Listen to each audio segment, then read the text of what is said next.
Donc, on a notre billet. Vous savez déjà comment faire du billet. Fait que le billet va vraiment servir pour rattacher au lieu des élastiques. Puis, ça revient moins cher que des élastiques. Fait que moi, là, comme je vous dis, c'est pas une science exacte. OK? Ce que je fais, je trouve à peu près le centre. OK? Je sais que c'est à peu près ici. Et bon, mon ventre va servir à quelque chose. OK? J'ouvre mon billet et je viens placer à peu près au centre. Tu peux mesurer si tu veux puis que ça soit plus précis.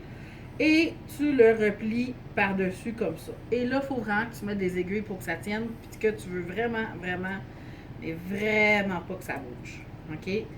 Moi, j'en mets 3. Pour moi, c'est suffisant. Si toi, tu veux en mettre plus, tu peux en mettre plus. Tu t'assures vraiment qu'il est au fond parce que tu veux vraiment que ça tienne. J'en mets un à chaque bout puis un au milieu.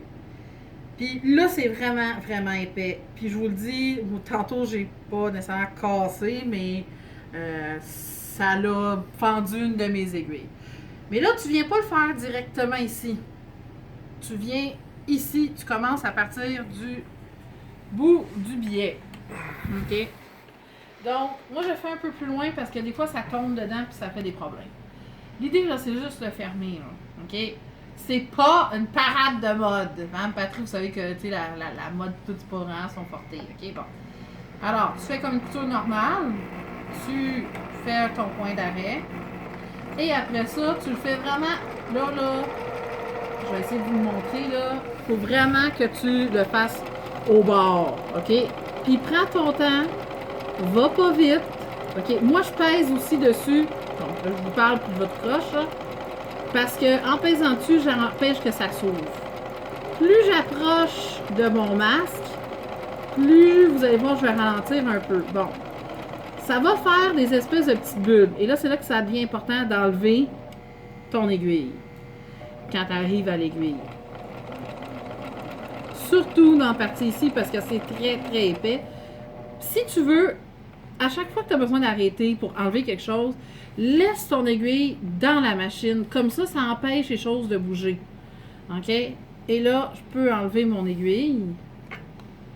Je replace mes choses. J'y vais lentement. OK? Et là, j'arrive à une autre aiguille. Je laisse l'aiguille à l'intérieur. J'enlève mon autre. On est assez proche que ça ne devrait pas vraiment bouger. Et je continue jusqu'au bout. Ce qui est le fun avec ça, c'est que c'est beaucoup de lignes droites. Fait que ça te fait vraiment pratiquer ta ligne droite parce que la majorité des coutures, c'est les lignes droites que tu vas faire. OK? Fait que tu vas à peu près jusqu'au bout de ton billet. OK? Et à la fin, ou un peu avant la fin, tu fais tes points d'arrêt. OK? Et tu as positionné. Et bon, là c'est sûr que tes aiguilles, je les ai pas mis. Essaye de pas laisser traîner tes aiguilles, puis après ça, ça rentre dans ton pied, c'est pas cool. Ou le petit pied de ton petit frère, ta petite soeur, puis là, t'es dans le trou. Je coupe. Je replace mon fil pour la prochaine fois. Je coupe.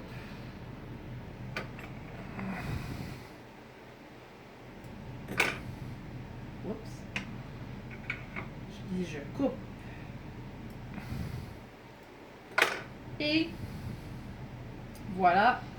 J'en ai placé un pour l'instant. Et je vais refaire exactement la même chose pour l'autre, mais là, je vais pas vous ennuyer avec un autre. C'est exactement la même affaire. Il va rester à installer notre appui pour former la forme du nez. Ça va être la prochaine vidéo.